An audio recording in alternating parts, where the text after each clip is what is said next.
Meus irmãos, nós vamos dar continuidade hoje à nossa série de mensagens sobre o Sermão do Monte, ou o Sermão da Montanha. Então, é bem claro e bem perceptível que na nossa cultura hoje, no nosso tempo, costuma-se valorizar muito mais o fazer do que o ser. E o Sermão do Monte, ele traz para nós uma proposta diferente. Traz para nós ao vislumbre de aquilo que nós fazemos, precisamos antes ser para fazer. E entendendo isso, enquanto nos dedicamos às atividades religiosas, nós nos consideramos espirituais. Isto é algo muito claro e simples, né? Consideramos então sermos espirituais. Visivelmente, irmãos, somos julgados pela nossa própria consciência caída, pecadora, limitada, pela quantidade de atividades e pelo ativismo religioso em que nós estamos envolvidos. Nós podemos entender que as nossas mentes elas encontram apoio a essa justificação da não necessidade de ser antes do fazer. Então, antes de nós fazermos qualquer coisa para Deus, eu preciso entender que por trás desse fazer, eu preciso ser para poder fazer. Diante desta afirmativa, no entanto, o Sermão do Monte ele deixou isso de forma muito clara, esta distinção entre essas duas instâncias, ser e fazer. É exatamente, irmãos, no momento da oração que nós fazemos a Deus, é exatamente no momento em que nós nos curvamos para orar ao Senhor, que estas coisas elas se revelam diante dos olhos do Senhor e diante do nosso coração, se buscássemos então o conhecer um pouco mais adiante daquilo que nós estamos fazendo. Quando então eu busco a Deus em oração, este elemento que é mais um barômetro da alma. O que é um barômetro? O barômetro é um instrumento que ele mede a pressão atmosférica e mede também a condição do tempo, do clima. Então há de fato um barômetro da nossa alma que visualiza todo o movimento dela, muito mais do que as atividades frenéticas de um discípulo em sua atividade posta. Assim, meus irmãos, a oração é um momento em que nós nos encontramos com um Deus vivo e diante dos seus olhos nós não escondemos nada. Ele sabe claramente se aquilo que eu estou fazendo, falando, buscando, pedindo é baseado num coração que está transformado, que está carente, dependente dele, que busca de fato de verdade este relacionamento com ele. Então, de fato, é no momento da oração e neste encontro com o Deus vivo, nós levamos a nossa alma diante dele, contemplando, vendo, e somente ele estará diante de nós como nosso Deus Supremo, nosso Pai e Senhor. A oração, então, irmãos, modelo que foi apresentada por Cristo no Sermão do Monte, de fato, desde os tempos antigos, tem sido chamada de oração do Senhor também. Não porque seja a oração que o próprio Cristo se dirigiu ao Pai, mas porque graciosamente Ele nos forneceu um formato para que pudéssemos ser ensinados a orar corretamente. Pois, de fato, há um interesse muito claro de que Jesus, Ele deseja que nós oremos ao Pai de forma correta e coerente. Então, meus irmãos, observando isso, a oração modelo por Cristo, ensinada desde aqueles tempos, existe tanto um formato de maneira como orar, como também um método da oração e também as coisas pelas quais nós oramos a Deus. Tudo isso precisa estar sincronizado dentro de um entendimento de que eu sou para assim fazer. Isto se revela quando eu oro ao Senhor. Por isso, esse modelo de oração deveria ser graciosamente estimado por nós cristãos. Deveria ser buscada ardentemente, pois Cristo, Ele conhecia tanto as nossas necessidades quanto a vontade do Pai para conosco. E assim, Ele misericordiosamente nos fornece uma direção simples, mas abrangente de orar ao Senhor. E meus irmãos, diante disso aqui, a proposta de hoje para nós é que por meio deste conteúdo que nós vamos ler e vamos meditar, nós sejamos refeitos no entendimento de que como é de fato nós precisamos orar, uma oração que chegue ao Senhor, que Ele de fato nos busque, aliás, que nós o busquemos e que Ele nos acolha na nossa oração.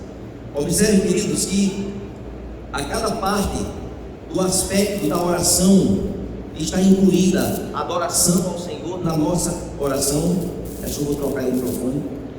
Cada parte ou aspecto da oração, irmãos, está incluída então a adoração a Deus, encontradas nas suas cláusulas de abertura e acessão de graças na sua conclusão. Encontramos então aspectos na oração que o Senhor Jesus nos deu, a confissão daquilo que precisamos então expressar a este Deus maravilhoso e nosso Pai. Ela está de fato necessariamente implícita, pois aquilo que é pedido supõe a nossa fraqueza e a nossa dependência de Deus quando nós suplicamos e pedimos alguma coisa. Mais volume aqui. De fato, encontramos ainda dentro desta oração que das petições que nós fazemos provém então a substância principal, como em toda a oração. E finalmente, irmãos, a intercessão e súplica presente na oração, pela graça de Deus e pelo triunfo do seu reino e vontade revelada, estão envolvidas em 3 principais petições, ao passo em que as 4 últimas, de um total de 7, dizem respeito à súplica, à intercessão, concorrentes então às nossas próprias necessidades pessoais e às necessidades dos outros, conforme é indicado pelo pronome no plural. E o pronome no plural diz que o Pai é nosso, que o pão é nosso e que a dívida é nossa. Olhando então para isto, o plural nosso é usado por toda parte, para que aqueles que dão voz à oração reconheçam tanto a presença de Deus, quanto a sua conexão com uma comunidade de oração mais ampliada. Ou seja, a minha oração ao Senhor, dentro de um aspecto individual, pessoal, meu e Deus, se amplia quando nós oramos Pai Nosso. E aí agora eu represento toda uma comunidade. Eu represento e incluo muito mais pessoas do que apenas eu individualmente. Então a oração é algo que se estabelece no meu relacionamento com Deus e na expressão da graça sobre a igreja, quando nós juntos oramos ao Senhor. Por isso, irmãos, as reuniões de quarta-feira precisariam ser mais prestigiadas, quando nós partimos do entendimento de que, dentro de tudo isso que o Senhor falou, dando total atenção, dando toda uma conotação à importância do que é a oração, não só na coletividade, não só na individualidade, mas na coletividade. Nós, de fato, quando entendermos isso, nós iremos ter um olhar muito mais cuidadoso, zeloso, amoroso e de busca quando o assunto for oração. Assim, meus irmãos, eu preciso que você abra a sua Bíblia no livro de Mateus, no capítulo 6, e os versos do 9 até o verso 13. Nós vamos fazer esta leitura como base daquilo que vamos refletir nesta noite. Então, Mateus capítulo 6 e os versos do 9 até o verso 13. Mateus capítulo 6, versos do 9 até o verso 13. E a palavra de Deus diz assim: portanto, orem assim: Pai nosso que estás nos céus, santificado seja o teu nome. Venha o teu reino, seja feita a tua vontade, assim na terra como no céu. O pão nosso de cada dia nos dá hoje, e perdoa-nos as nossas dívidas, assim como nós também perdoamos aos nossos devedores. E não nos deixes cair em tentação, mas livra-nos do mal, pois teu é o reino e poder e a glória para sempre. Amém. Oremos ao Senhor. Pai querido e santo, te adoramos, ó Deus, diante, ó Pai, da tua palavra, diante do que tu és, diante da tua presença que se faz real neste lugar.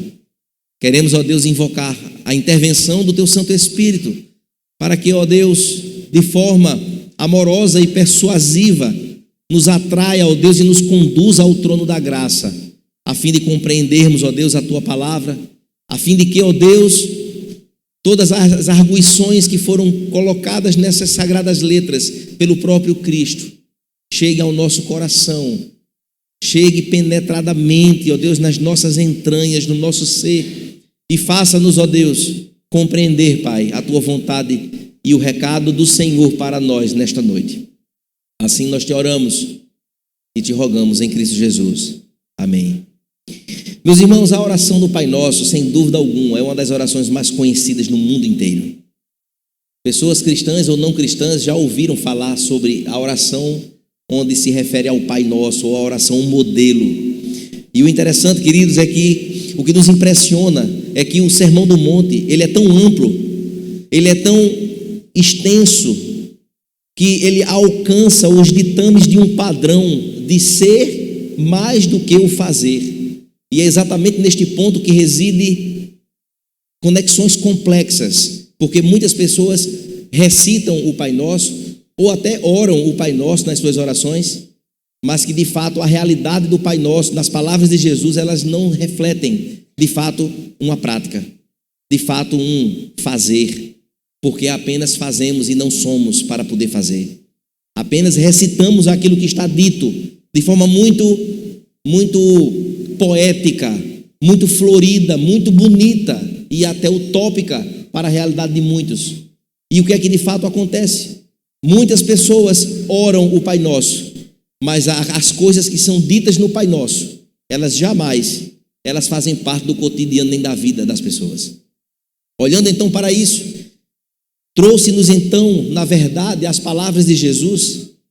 O Sermão do Monte, de fato, ele se tornou, irmãos, um congresso de teologia com aplicações práticas para os seus seguidores na presença dos homens que ali estavam. De fato, Jesus, ele aproveita este momento tão rico com aquele povo para falar de tantas coisas que já fazem 11 encontros que estamos aqui, falando de pedacinho por pedacinho, de perícope por perícope, e vendo a profundidade daquilo que Jesus ele traz como verdade e norte de um padrão estabelecido para ser vivido por um discípulo. E assim, queridos, nós podemos olhar que esta mesma oração, ela consta no livro de Lucas, no capítulo 11, e os versos do 2 ao 4. Só que lá em Lucas o contexto é diferente. Ali Jesus ele fala para um discípulo, depois de Jesus estar orando, o discípulo então diz assim: Senhor, me ensine a orar. E aí ele vai dizer a mesma coisa que ele disse aqui: quando você for orar, ore assim. E ele vai repetir a mesma coisa. De fato, irmãos, há um pedido de um discípulo para que o mestre o ensinasse a orar. E nós precisamos aprender a orar corretamente. É bem verdade que muitos de nós, ou quase todos aqui presentes, já teve o seu momento de oração. Acho que poucos aqui não oraram assim, ou não têm a prática da oração. Mas nós podemos concluir que essa, irmãos, era uma necessidade presente na vida dos seguidores de Jesus. A necessidade de orar corretamente, de orar com intencionalidade, de orar buscando, de fato, esta conexão, esta intimidade com Deus, de viver, então, uma vida de acordo com a direção de Deus por meio desta oração. Nós podemos ver, queridos, que Jesus ele acaba de criticar alguns abusos da oração predominantes naquele tempo. Se olhássemos então os versos 5 e 6, antes do texto que nós lemos, nós podemos observar orações que eram feitas por efeito. No verso 7, Jesus também ele contrastou a oração junta, ou ajuntada então com orações prolixas, que eram feitas com vãs repetições. E isso não é uma proposta que Deus se agrada. Assim, irmãos, ele parece estar mostrando a seus discípulos como orar corretamente, evitando algumas das armadilhas, e ele inclui na oração do Pai Nosso uma mistura apropriada de louvor ao Deus Pai, como também as petições a quem de fato nós devemos dirigir as nossas orações. Olhando então, irmãos, para o verso 9, em que nós lemos, nós encontramos uma digna abertura de uma oração. E no verso 9 diz: e quando orarem, aliás, o verso 9, portanto orem assim: Pai nosso que estás nos céus, santificado seja o teu nome. Jesus então ele apresenta aqui, irmãos, uma cláusula de abertura, e é um prefácio apropriado para o restante de toda a oração. Ele começa de forma brilhante, dirigindo a sua fala e o seu coração a quem de direito na oração, ao nosso Deus, o nosso Pai. E, meus irmãos, ele nos apresenta o grande objeto superlativo a quem devemos orar. Devemos orar ao nosso Pai, ao nosso Deus. E assim a palavra diz: Pai nosso que estais nos céus. Há uma referência de grandiosidade, de colocação em uma posição de adorador, que agora se dirige ao Deus imanente e transcendente. Ou seja, é o Deus que ele está próximo, mas é um Deus que está nas alturas, nos céus dos céus. É um Deus que está presente, mas que mesmo estando longe, humanamente falando, é um Deus que nas suas alturas, no lugar de sua morada, mesmo lá nos céus dos céus, ele se faz presente na vida dos seus filhos. Assim, queridos, a oração neste prefácio inicial, Jesus ensina-nos o ofício pactual que ele mantém conosco. De fato, quando nós dizemos Pai nosso que estás nos céus, eu estou me colocando na posição de filho. Ou seja, é o filho pedindo ao Pai. É o filho que se reporta ao Pai, para que possa então buscar neste Pai, que é o único que pode atender a oração, tudo aquilo que o coração nosso aqui de adorador, ele precisa buscar e apresentar a Deus neste reconhecimento pactual de aliança. Ele denota também a obrigação imposta sobre nós a sermos e de mantermos para Ele um espírito filial, ou seja, um espírito de filhos, naquilo que se aplica à oração. Toda oração, irmãos, verdadeira, ela deve começar com uma devoção, uma contemplação e expressão de um reconhecimento ao nome de Deus e às suas benditas perfeições. Observe, queridos, que orar ao Senhor não é falar com uma pessoa qualquer. Orar ao Senhor não é algo que deve ser de forma desprezível ou de forma desacreditada. Orar a Deus é de fato elevar o nosso pensamento, e neste pensamento Deus então recebe a nossa oração e no seu tempo há de nos responder conforme a sua vontade. Precisamos compreender, irmãos, que a oração jamais é uma ordenação a Deus para absolutamente nada, pois nós não temos este dever. Nós não podemos ordenar nada a Deus, nem podemos nas nossas súplicas achar que porque eu orei agora tudo vai acontecer como eu quero. A ideia não é essa. A ideia é que há uma ordenança de que filhos devem orar a Deus e devem apresentar o seu coração, os seus intentos, planos, projetos, e que Deus, pela sua vontade, que é boa, perfeita e agradável, há de nos responder no tempo propício. Amém? Assim deve ser esta relação, assim deve ser este relacionamento, nesta condição.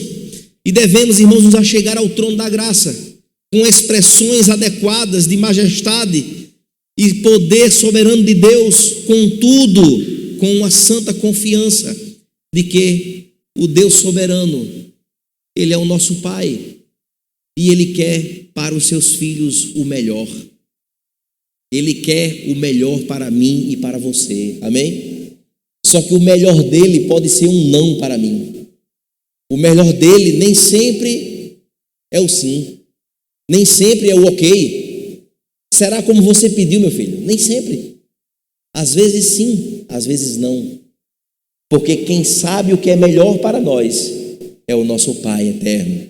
E isso nos coloca, irmãos, diante do Salmo de número 8, verso 1, quando diz: ó Senhor, Senhor meu. O salmista abre o seu salmo reconhecendo quem de fato é o Senhor nosso, é o Senhor que está conosco. E Jesus, ele nos ensina, irmãos, a orar a Deus, ao Deus que está nos céus, o que acrescenta a infinitude do nosso entendimento acerca de Deus. Observe, irmãos, com muita clareza. Embora Salomão ele tenha construído o templo e disse que lá era o templo de Deus, o famoso templo de Salomão, que foi replicado aqui no Brasil. Salomão fez com algo excelente. O que ele tinha de melhor, ele empenhou ali para fazer ali um altar, um lugar onde seria a morada de Deus. Porém, o próprio Salomão, em 1 Reis, no capítulo 8, verso 27, ele diz uma coisa tremenda, no finalzinho, depois de tudo concluído, depois do templo cheio de riqueza e de glamour, ele faz uma pergunta para ele mesmo, e em 1 Reis ele diz assim: mas será que de fato Deus poderia habitar na terra?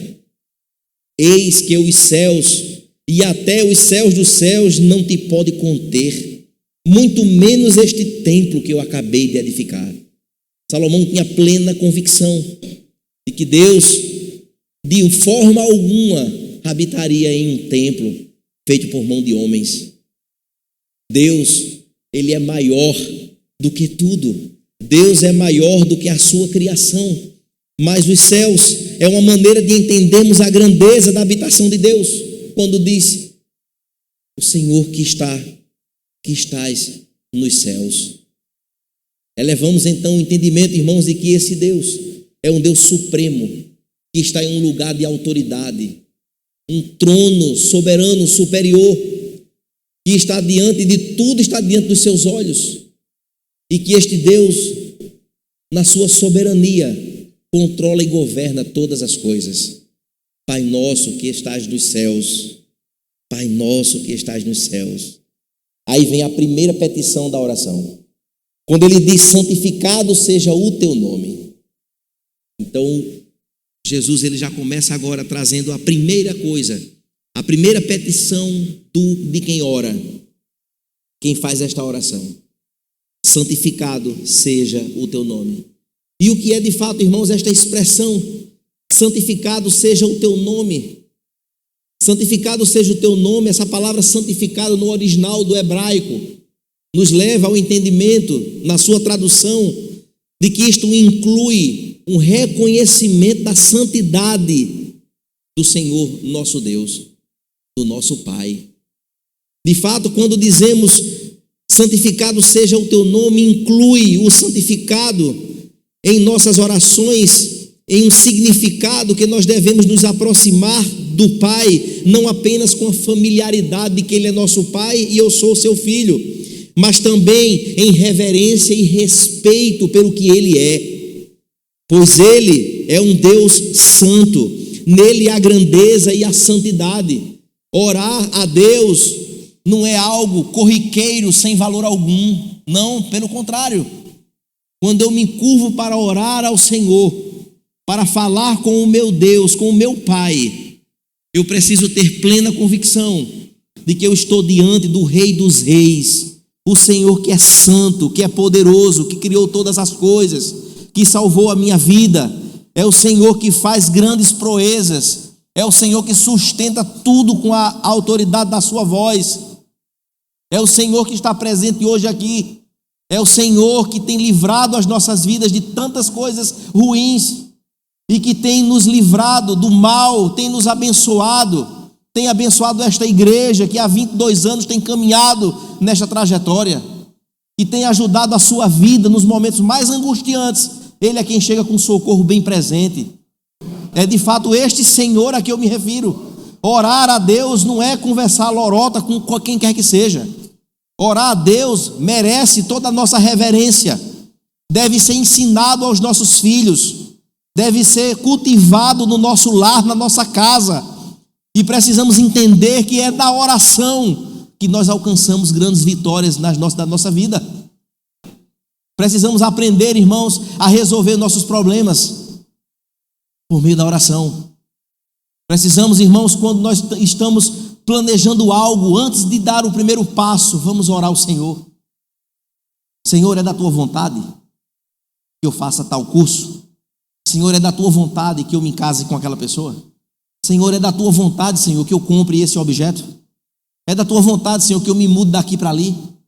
É da tua vontade, Senhor, que eu faça algo, planos? Geralmente, irmãos, nós ignoramos a oração. Nós oramos no final, quando tudo está feito, aí chama alguém para fazer uma oração lá para abençoar o local. A ordem está inversa. Eu preciso entender, irmãos, que nesta santificação que devemos declarar ao nome daquele em quem oramos, nós precisamos, irmãos, entender a nossa condição de filhos diante de um Pai, mas de um Pai que é santo, perfeito, em quem empenhamos a nossa voz, o nosso coração diante dele. Eu não posso, irmãos, deixar de considerar a importância da oração em uma geração terrível que não ora. Isto é no mundo inteiro. Igrejas espalhadas pelo mundo inteiro, quando diz o assunto é oração, aparecem poucas pessoas. São vidas que estão caminhando, preocupadas só no fazer e não no ser. São vidas que estão indo em frente, na sua trajetória, desconsiderando totalmente esse relacionamento com Deus por meio da oração. E eu quero convidar você, busque o hábito, busque a prática da oração em tudo que nós vamos fazer. Eu fui criado num lar, irmãos, que eu me lembro como hoje. Quando meu pai dizia assim: amanhã nós vamos para Pilar, para a casa do vovô. Então hoje ninguém dormia. Eu e meus irmãos, fazendo planos, vamos brincar disso, daquilo, vamos fazer assim, lá vai e tal. Era 1000 planos. Mas o interessante é que na hora de nós sairmos para a rodoviária, então meu pai fechava a porta e a gente tudo pequenininho pegava na mão do outro. E eu me lembro com muita clareza, como se fosse agora. Todas as vezes ele orava para que Deus abençoasse a nossa viagem de ida, abençoasse nos dias que iríamos ficar lá e abençoasse a nossa volta para casa. Todas as vezes. E a pergunta que eu faço: quantos de nós vamos fazer uma viagem e nós fazemos algo assim? Porque as práticas dos antigos ficaram para trás. Hoje é o imediatismo. Hoje vivemos em um clímax de independência, principalmente de Deus, de que eu não preciso de... Para quê? Para que orar? Precisa não. Já está orado. E meus irmãos, o Senhor Jesus nos apresenta uma proposta totalmente diferente.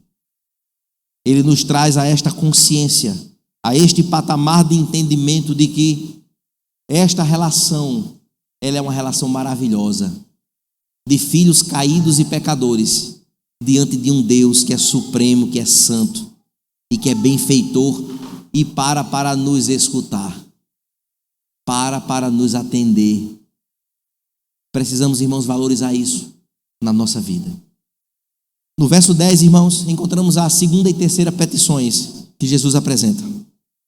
E quando ele diz, então, venha o teu reino, seja feita a tua vontade, assim na terra como no céu, a coisa se afundila um pouco mais. A coisa fica mais estreita, mais apertada. Nós torcemos o nosso interior, porque o homem hoje, ele vive em uma atmosfera de que a minha vontade ela tem que prevalecer a despeito da de quem quer que seja. E isso, de fato, irmãos, é algo perigoso, é algo tenebroso. Pois quando nós oramos, sempre nós queremos tratar rapidamente das nossas próprias preocupações. Quando nós vamos orar, faz vergonha, nós mesmos, porque somos pedintes demais. Senhor, me dê isso, me dê isso, me dê isso, me dê isso, me dê isso, me dê isso. Já começa a pedir uma lista enorme de coisas que nós pedimos. Nada contra pedir, precisamos pedir. Mas espera aí, estamos pedindo a quem? Não é um empregado nosso, não. Eu preciso começar orando, reconhecendo quem Ele é, reafirmando esta aliança minha com Ele, do meu interior com o Senhor que está diante de mim, para que depois nós nos humilhemos e antes de fazer os nossos pedidos pessoais, eu preciso já entender que mesmo o que eu estou pedindo vai ser atendido ou não, que a vontade dele esteja sobre a minha vontade. E aqui, meus irmãos, é na oração modelo de Jesus que ele aponta, primeiro, orarmos sobre as preocupações do reino e da sua própria vontade. Observe o verso 10. Venha o teu reino, seja feita a tua vontade. E o que é venha o teu reino? Venha o teu reino, irmãos, é algo que está intrinsecamente envolvendo o nosso coração. há uma importância muito mais das coisas que permanecem do que as coisas que perecem, que é geralmente o que nós pedimos. É buscar em primeiro lugar o reino de Deus e a sua justiça, porque depois as outras coisas vos serão acrescentadas. E aqui, queridos, quando de fato vem esta fala de Jesus, venha o teu reino, é assim que os discípulos devem, irmãos, aprender a pensar, orar e agir, é tendo o reino de Deus em primeiro lugar e predominantemente em suas mentes. Quando diz venha o teu reino, o que é que nós estamos pedindo com venha o teu reino? Venha o teu reino, irmãos, nós não podemos pegar esta frase ou fragmento sem olhar o restante do que está por volta. Precisamos entender que venha o teu reino, seja feita a tua vontade, assim na terra como no céu. É o reino que pertence ao Senhor e que é vivenciado pelos seus discípulos aqui. É de fato um degrau muito mais elevado, acima da nossa realidade. Eu faço parte deste reino. Você, a igreja aqui, faz parte deste reino. E é um reino que está em atividade. Este reino que nos envolve como discípulos e seguidores de Jesus. Ele haverá de vir plenamente. Ele já existe aqui, foi inaugurado por Cristo. Mas ele plenamente e totalmente, Jesus assim fará quando os céus se abrir e ele vier em glória para nos buscar, para eternamente estarmos com ele. Venha o teu reino, é o mesmo que dizer Maranata, ora vem, Senhor Jesus, me acudir. Ora vem, Senhor Jesus, me leve para onde reina a justiça. Dizer venha o teu reino não é jogar palavras ao vento, mas venha o teu reino é dizer, Senhor, eu sou parte deste reino e a minha esperança é que o Senhor vai vir para me buscar. Venha o teu reino, é este entendimento. Mas seja feita a tua vontade. Agora a espada penetra no coração e ainda balança lá dentro. Observe, queridos, que esta petição, seja feita a tua vontade, é também uma condição para que a oração ela adote uma postura de humilhação diante da vontade do Senhor. Como podemos então, irmãos, fazer a oração de Jesus sem podermos olharmos de forma muito clara de que muitos dos nossos desejos são desejos mesquinhos. É um pedido velho bobo. É um pedido de oração às vezes até pecaminoso, porque é algo que eu quero para que com o resultado daquilo que eu quero, eu passar por cima de alguém. É um pedido que eu quero para mostrar que eu sou, se Deus me der. Aí Deus conhece o coração, eu digo, peraí menino, ei, acorda aí, que pedido é esse? E meus irmãos, seja feita a tua vontade. Se somos discípulos, as nossas orações, irmãos, não devem ser uma oração egoísta. Não deve ser uma oração daquele tipo, me dê para mim, mas tire do outro. Não. Não é uma oração, irmãos, apenas para poder esbanjarmos com as coisas que porventura Deus possa nos dar. Orar assim, queridos, é de fato entender que deve haver uma sintonia guiada por Deus, banhada por um entendimento bíblico, de que os nossos pedidos, eles precisam estar de acordo com a palavra. E quando eu peço algo para Deus, seja o que for, em primeiro lugar, antes de você pedir a oração, antes de eu pedir algo em oração, vamos fazer o seguinte: esse meu pedido está embasado nas Escrituras? Tem legitimidade para eu pedir? Porque se não tiver, eu nem peço. A gente não faz assim. A gente apenas ora. E eu posso dar um exemplo muito claro, que eu gosto muito de aplicações práticas. Aparece um certo tipo de trabalho, e esse trabalho vai te levar para longe de Deus. Aí, Senhor, me dê aquele trabalho. Você acha que está certo?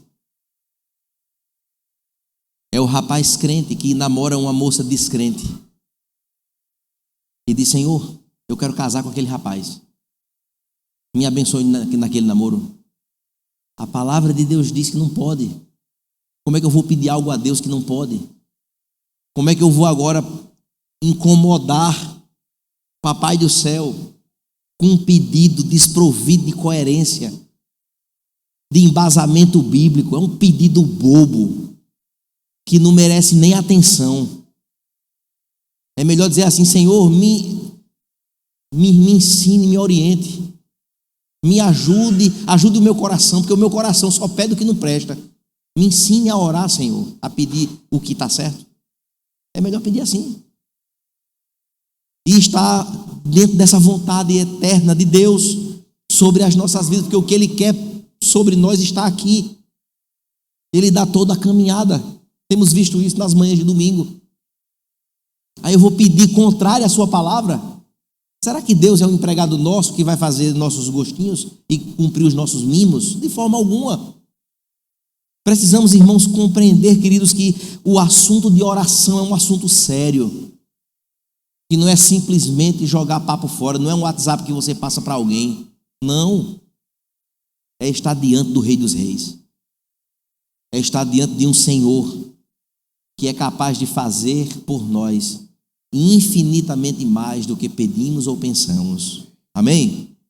Mas no verso 11, irmãos, tem a quarta petição, quando diz: o pão nosso de cada dia nos dá hoje. E aqui, queridos, a quarta petição nesta oração é para nossas próprias necessidades. Bem verdade, mas observe tudo que já se passou para poder chegar agora no meu pedido pessoal. Observe, queridos, que o pão nosso de cada dia que Ele nos dá hoje é uma frase curiosa, pois em uma frase curta Ele inclui em poucas palavras tudo aquilo que eu preciso. O pão nosso não estamos falando de pão francês, do pão doce, não é isso não. É toda a minha subsistência, é aquilo que eu preciso, é tudo aquilo que diz respeito à minha subsistência. Faz parte do pão, faz parte do meu viver. E o pão, é claro, é um alimento básico para os nossos dias, é bem verdade. Mas a palavra frequentemente utilizada aqui nos dá esta conotação. Mas ele também, irmãos, aponta para nós um tipo de alimento importante que nós poderíamos aqui correlacionar. É o pão que sustenta a nossa alma também. Precisamos, irmãos, entender que nesta oração o entendimento vai muito mais além do que apenas as necessidades materiais. Porque muitos estão precisando passando fome espiritual. Muitos estão distantes, famintos. Filhos distantes de uma vida piedosa, de leitura da palavra. Vivendo distante de uma prática de vida que reflete de fato a vontade do Senhor nosso Deus. E aqui, meus irmãos, quando nós nos aproximamos então da sua palavra, quando nós agora estamos diante da mesa do Senhor e nos alimentamos do pão e do vinho, estamos alimentando a nossa alma, estamos alimentando a nossa esperança de vida eterna. O pão nosso de cada dia nos dá hoje é a porção que eu preciso tanto nas minhas necessidades materiais, como também o entendimento de que eu preciso alimentar a minha alma. E a minha alma é alimentada pelos sacramentos que Ele deixou. A minha alma é alimentada pela sua palavra, que é o pão vivo. A minha vida precisa ser alimentada pelas escrituras sagradas, que me confronta, dizendo: hoje você não vai comer isso, você tem que comer isso aqui, espiritualmente falando. É quando nos confronta no nosso fastio espiritual de busca pelo o pão que nos alimenta. É de fato, irmãos, o entendimento de que eu preciso estar nesta dependência e dizer isso para Deus: Senhor, me alimenta. Você já orou hoje para que Deus lhe dê fome e sede da sua palavra? Aliás, será que nós temos orado durante todos os períodos de oração que nós tivemos este ano 2022? Quantas vezes nós oramos, hoje, agora eu vou fazer uma oração para que Deus me dê fome da sua palavra. Eu quero olhar para essas escrituras e eu quero me alimentar dela. E meus irmãos, todos os aqui que estão frequentando a escola bíblica dominical, podem constatar o banquete de verdade espiritual que o livro de Gênesis está nos dando de bandeja. Amém? Pelo menos eu, quando estou preparando aquelas aulas, quando eu termino a aula, eu estou farto de tanto ensinamento, de tanta riqueza de detalhes, de tanta coisa que tem aberto o entendimento, tem nutrido. E nós precisamos orar, irmãos, para que possamos continuar na escola bíblica, para que de fato nós assumamos um compromisso com Ele, de que o pão que é dado aqui também na escola bíblica, ela encontre abrigo no nosso coração. No verso 12, então, irmãos, o Senhor ele faz uma busca agora sobre o perdão. No verso 12, então, ele diz: e perdoa-nos as nossas dívidas, assim como nós temos perdoado os nossos devedores. E aqui, meus irmãos, a coisa agora passa da esfera com Deus agora para a esfera relacional com os irmãos, com o próximo. Quando então o assunto é perdão, observe que o Senhor Jesus ele já havia falado anteriormente em versículos atrás sobre as questões ligadas ao amor aos inimigos. E isso, meus irmãos, diante deste ponto em que o Senhor Jesus chega, a oração que Jesus usa então para ensinar aos seus discípulos, de fato esses elementos de oração, ele apresenta então um âmbito relacional agora com o próximo. Em outras palavras, o que é que o texto está dizendo? Se perdoamos aos outros apenas um pouco e guardamos um pouquinho de rancor, é o mesmo de estarmos pedindo a Deus da mesma forma: Senhor, me perdoe só um pouquinho, e o Senhor pode continuar aí com a dificuldade comigo. Você não precisa me perdoar, não. Porque de fato, irmãos, quantas pessoas oram esse Pai Nosso sem pensar nas implicações práticas que esta oração traz?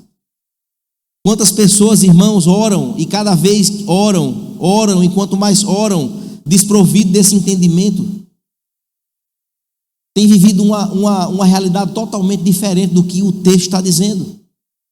Porém, meus irmãos, a nossa relação com Deus, ela tem que ser tal qual a nossa relação com o nosso irmão. Senão nós nos tornamos mentirosos nas nossas convicções. A palavra de Deus diz: aquele que diz que ama a Deus e odeia o seu irmão, esse é mentiroso. E isto traz para nós verdades absolutas. Observe, meus irmãos, que Marcos capítulo 4, verso 24 diz: com a medida com que tiveres medido, vocês serão medidos. Então, se o meu relacionamento com o meu irmão está ok, maravilha. Nosso relacionamento com Deus, o canal está maravilhoso. A hora de dizer: não, eu sou de Deus, sou servo de Deus, mas com fulano eu não quero conversa. É mentira. Não existe relacionamento com Deus assim. E a palavra de Deus diz lá nas cartas de João: aquele que não ama seu irmão não conhece a Deus. São palavras pesadas em um mundo cheio de rancor e de tantas dificuldades relacionais, de tantos interesses que sobrepõem a comunhão. E meus irmãos, como poderia então ser mais claro? Jesus tinha acabado, irmãos, de dizer aos discípulos, nos versículos 44 e 45, que eles deveriam amar os inimigos e perdoar aqueles que os perseguem. Agora ele deixa claro que nós devemos perdoar se quisermos ser considerados filhos de Deus. Se eu quero me considerar filho dele, eu preciso exercer o perdão. E isso, meus irmãos, caso contrário, ele não nos perdoará. É uma palavra difícil, mas esse é o caminho de Deus para a minha vida e para a sua vida. É a realidade. Que nenhum de nós, irmãos, paguemos o preço do falso perdão. Porque dizer: eu perdoo, amém, vá na paz, isso é só de palavras, é a mesma coisa do fazer e não ser. Eu apenas fiz um ato, mas que aquilo não fluiu lá de dentro. Então não vale. Perdão pela metade é não perdoar. Obedecer pela metade é não obedecer. Seguir ao Senhor somente em alguns pontos é o mesmo que não seguir. Ou é ou não é. Ou somos dele ou não somos. E esta oração, queridos, esta parte da oração de Jesus, nos lembra de pedir força ao Pai quando nos depararmos com situações assim. Precisamos, irmãos, compreender que o perdão é um elemento que é colocado diante de nós de forma muito clara e de forma muito presente. Se Deus, Ele pede para nos... Se Deus, Ele pode nos perdoar, nós podemos então começar a agir com perdão e misericórdia. As outras pessoas com as quais elas não merecem, porque nós também não merecíamos. Deus nos perdoou os nossos pecados, mas nós não merecíamos esse perdão. Foi a graça dele que se estabeleceu sobre a nossa vida. Portanto, aquele que comete algo contra nós, nós precisamos também usar da mesma medida com a que ele nos mediu. Ele derramou graça sobre as nossas vidas. Ele nos perdoou os pecados imerecidos que somos. Por que é que nós não podemos usar desta mesma medida para com o nosso irmão? Eu preciso usar da mesma forma, porque aí eu vou estar recebendo de Deus a sua graça perdoadora, mas na hora de exercer esta mesma graça com alguém que está em falta conosco, nós não queremos. Está desmantelado, está fora do padrão. Não é assim que o Senhor ensina. O perdão, ele foi feito para quem não merece. E nós não podemos nos esquecer disso. Observe ainda, queridos, que a reconciliação, ela deve começar a ocorrer na nossa vida, ainda hoje, se possível, em todas as nossas relações, fragmentadas e quebradas por circunstâncias que nos foram colocadas. E aí, meus irmãos, no verso 13, nos versos 13, encontramos a sexta e a última petição na oração. Ele pede ajuda no momento da tentação. E o verso 13 diz: e não nos deixe cair em tentação, mas livra-nos do mal. É a sexta e a sétima petição. Não nos deixe cair em tentação, mas livra-nos. Duas petições. Observe, irmãos, que diante deste ponto, quando nós somos tentados, ninguém pode dizer: Deus está me tentando. Não façamos isso.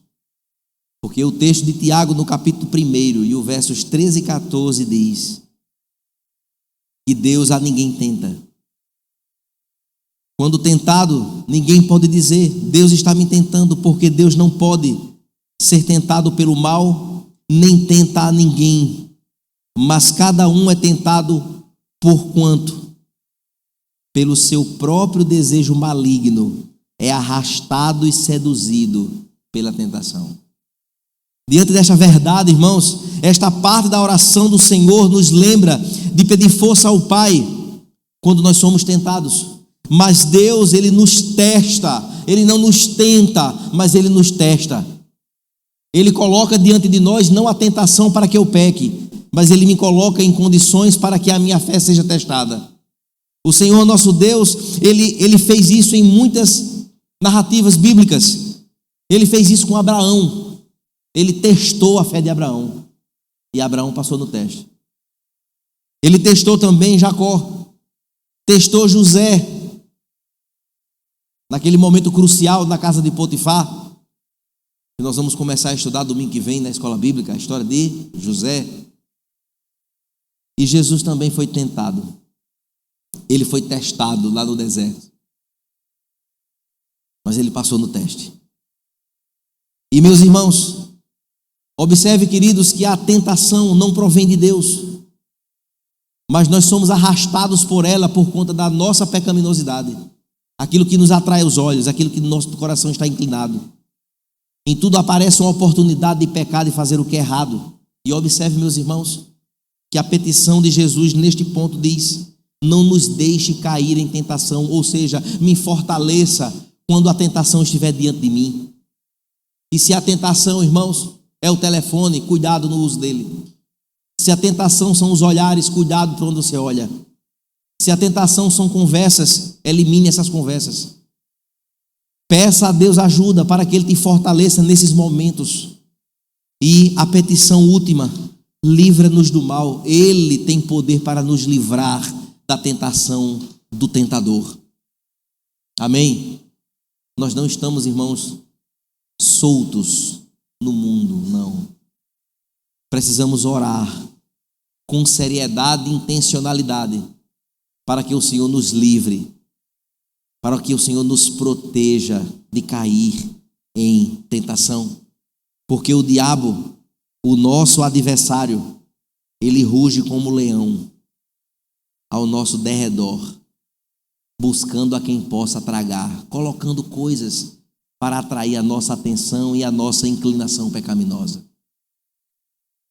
Finalmente, irmãos, no verso 13, no finalzinho, uma doxologia extraordinária, uma doxologia maravilhosa. Jesus então encerra a sua oração, dizendo: pois teu é o reino, o poder e a glória para sempre.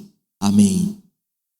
Olhando então, irmãos, para essa doxologia, que quer dizer adoração, o fechamento coroado de louvor a esse Deus maravilhoso. Quando ele então expressa esta exaltação de que o reino pertence a ele, o reino que não tem fim, o reino que ele mesmo ortogou como vitorioso, o reino que foi estabelecido desde a eternidade, o reino que estabeleceu um povo para si, e nós somos parte deste povo. Glória a Deus por isso. Este reino então pertence a ele, pertence ao Senhor, e com todo o poder e com toda a glória para todo sempre ele reconhece no amém afirmativo daquilo que representa então para os seus discípulos. Esta expressão, irmãos, nos lembra que todo louvor, que toda honra e que toda glória pertencem somente a Deus, ao nosso Deus. Ele fecha essa oração desta forma, e eu não posso esquecer disso, irmãos, nem você nunca.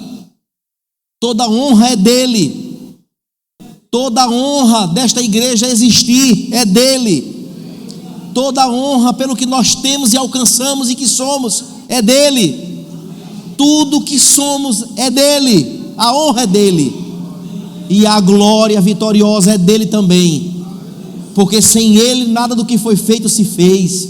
Ele é tudo na nossa vida, ele é tudo na nossa existência, ele é tudo que nos sustenta hoje e continuará nos sustentando. Não tenha medo disso. E ele ainda providenciou uma morada eterna que nos aguarda, e devemos dizer: Maranata, ora vem, Senhor Jesus, porque lá reina a justiça. Lá não haverá choro, não haverá mais sofrimento, não haverá mais nenhum tipo de problema, de tristeza, de transtorno, de decepção, de nada. Lá agora é só gozo, alegria, na presença do Senhor dos Senhores, o Senhor Jesus. Amém? É esta exaltação, irmãos, que apresenta-nos com toda a amplitude, com toda a altura e profundidade, e que isso é alcançado no momento em que simplesmente eu fecho os meus olhos para orar a esse Deus tremendo. É este Deus, irmãos, que habita na igreja, que habita em nós, habita no seu povo, que atua em nós, que preenche exatamente um vácuo, um buraco existente dentro do coração humano, que só ele é quem preenche. Este Deus, irmãos, que está diante de nós, quando Ele disse: quando você quiser orar, vá lá para o seu quarto, fecha a porta, e em secreto Ele te vê, em secreto Ele está te observando, Ele vai atender. Se vai ser positivamente ou negativamente, a vontade perfeita é a dele, não é a minha. E eu não posso, irmãos, de forma nenhuma desconsiderar o efeito maravilhoso desta comunhão que nós precisamos ter com o Senhor por meio da oração. Oremos mais, irmãos. Esta oração, ela começa onde toda a verdade da oração, ela deve começar com um espírito de adoração. Quando eu me curvo os meus joelhos, ou fecho os meus olhos, ou mesmo estou em um lugar que não dá nem para fechar os olhos, que é para ninguém perceber, mas eu estou ali orando ao Senhor, pedindo a Ele algo. Naquele momento, meus irmãos, a minha posição não é de exaltação como os escribas, que dizia: eu tenho feito tudo direito, eu sou isso, eu sou aquilo, eu sou assim, eu sou assim, eu sou assim. Não, façamos como publicano: Senhor, tem misericórdia da minha vida. A nossa oração, irmãos, deve ser uma oração de corações quebrantados, uma oração de dependência, de dizer: Senhor, me ajude, eu não posso ir sozinho. Façamos como Moisés: Senhor, se o Senhor não for, não me faça sair daqui, eu não vou sair com esse povo numeroso, eu quero a tua presença. A nossa oração, irmãos, tem que ser banhada dessa realidade. Eu preciso olhar para o assunto oração com a seriedade tal qual ela merece ser dada, pois Ele ordenou que nós orássemos sem cessar. E orar sem cessar é orar todos os dias, é orar em vários momentos até durante o dia. É de fato com isso dizermos para o próprio Deus: o meu coração é de adorador, o meu coração é de dependente do Senhor. E meus irmãos, como é gratificante olhar para a igreja que hoje completa 22 anos e vermos tantos grandes feitos de Deus em todas as áreas da igreja. Até numa mulher grávida eu vejo a mão de Deus. Amém? E quantas mulheres grávidas nós tivemos aqui do ano passado para cá? Eu acho que umas 7, sei lá, quase isso. Teve uma que o menino nem está andando ainda, já no outro em cima. Amém? Louvado seja Deus. Sabe o que é isso, irmãos? É bênção de Deus. Amém? É verdade. Porque filhos são heranças que Deus deu. Não é? E pela quantidade de casamento que aconteceu também de um tempo para cá, eu estou só esperando esse número subir, né? 8, 9, 10 meninos, 11, 12, né? Para a glória de Deus. Amém? E aí, se formos falar, irmãos, de tantas outras coisas, como Deus tem sido gracioso e como Deus tem sido, irmãos, buscado em oração nas quartas-feiras aqui, na nossa casa também. Em todos os momentos em que estamos, precisamos, irmãos, intensificar ainda mais a nossa oração ao Senhor. Mas observe, queridos, que o coração do adorador, para concluir, o coração do adorador é o coração que ora exatamente como essas 7 petições foram aqui apresentadas. Santificado seja o teu nome, ou seja, eu reconheço o teu poder, eu reconheço o seu senhorio, Senhor, sobre a minha vida. Santificado seja o teu nome, elevado e exaltado seja o teu nome. Venha o teu reino sobre a minha casa, sobre a minha vida, sobre a minha família. Venha o teu reino sobre tudo que eu faço. Eu preciso frutificar para este reino. Senhor, eu sou parte deste reino, eu vivo para este reino. Eu quero conduzir a minha família para este reino, que este reino me envolva completamente. E que este reino se cumpra na plenitude dos tempos e que eu esteja lá com o Senhor. Coração do adorador assim, entendendo isso aqui. Que seja feita, Senhor, a tua vontade. Que a tua vontade seja sobre mim. Senhor, eu quero muito uma coisa, mas se o Senhor não quiser, eu não tenho problema. Não tem dificuldade, Senhor. Eu estou satisfeito em Ti. Senhor, se possível for, passa de mim este cálice. Quem falou isso? O próprio Cristo. Mas que seja feita a Tua vontade. Que seja a Tua vontade e não a minha. A Tua. A vontade do Senhor, irmãos, é a melhor coisa. É perfeita. É maravilhosa. Chega na hora certa. Não causa traumas ao coração. A vontade de Deus, ela é maravilhosa. Ele muda situações de uma forma perfeita para poder nos alcançar.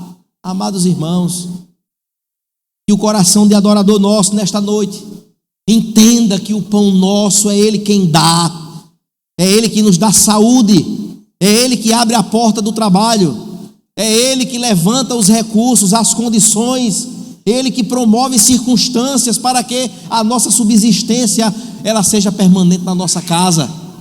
Pois louvado seja Deus que hoje todo mundo tomou café, a não ser os que jejumam. Louvado seja Deus, eu tenho certeza que todo mundo aqui almoçou hoje e que ainda vão jantar. Povo bonito, todo perfumado, provisão de Deus, todo mundo bem vestido para a glória de Deus, num lugar maravilhoso como esse para cultuarmos ao Senhor para a glória de Deus. Temos motivos para louvar ao Senhor. Muitos. Amém, minha irmã? Perdoa-nos os nossos pecados, assim como nós temos perdoado. Temos perdoado mesmo? Temos perdoado mesmo?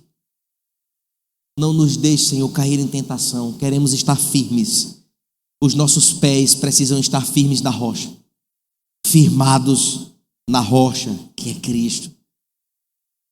Livra-nos do mal, pois Teu é o reino, o poder e a glória para sempre. Regozijemo-nos, irmãos, pois nosso Rei, Ele reina em providência e reinará em graça. Desde o início até os confins da terra, o seu domínio não terá fim. Assim, desde o sentido de adoração até a companhia eterna do Senhor. Este pequeno modelo de oração, que é apenas um modelo, apenas algo que reflete a maneira correta de nos dirigirmos a Deus em oração. Que este pequeno modelo nos conduza a nossa alma a este relacionamento banhado de responsabilidades que nos diz respeito, que está aqui no Salmo, e de reconhecimento em adoração a este Deus que nos ensina a orar desta forma. Que Deus nos abençoe, meus irmãos. Que Deus nos sustente a cada dia. Que o Senhor nos leve para a morada eterna, pois esta é a nossa maior esperança. É por isso que estamos aqui, firmes nesta fé, nesta esperança, entendendo e conhecendo quem é Deus, quem é o Senhor, e que tem nos orientado hoje, através desta oração, a oração modelo, a oração do Pai Nosso. Que o Senhor nos ajude, irmãos, na nossa caminhada, na nossa trajetória. Amém? Fiquemos de pé neste momento.